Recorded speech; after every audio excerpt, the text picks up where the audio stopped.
Mr. Keyes, on the Channel 7 debate last Thursday night, you said, and I'm quoting you, where procreation is in principle impossible, marriage is irrelevant. You went on to say it was irrelevant and not needed.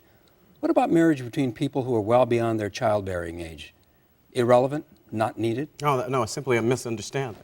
The word in principle means relating to the definition of, not relating to particular circumstances. So if an apple has a worm in it, the worm is not part of the definition of the apple. It doesn't change what the apple is in principle. So the fact... It retains its appleness. It retains... It retains... To act as if concepts are laughable means that you want to be irrational. Human beings reason... You said it was irrelevant Human and not beings needed. reason by means of concepts and definition. We also make laws by means of definitions. And if you don't know how to operate with respect for those definitions, you can't make the law.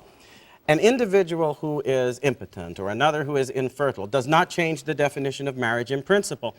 Because between a man and a woman, in principle, procreation is always possible. And it is that possibility which gave rise to the institution of marriage in the first place.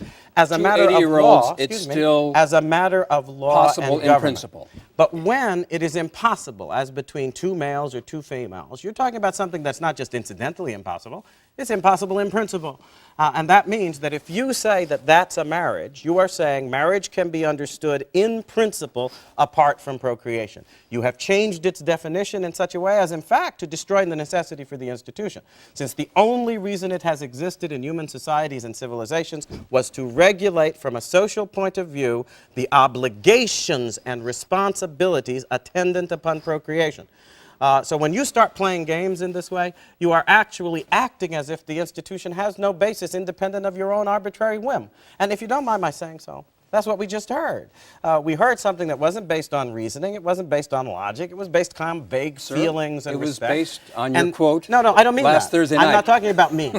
I am talking I about what Senator Obama just went through in terms of explaining his position. My position is based upon an effort, as conscientiously as I can, to reason through the challenge that we face when dealing with the most important fundamental institution of our social life and civilization.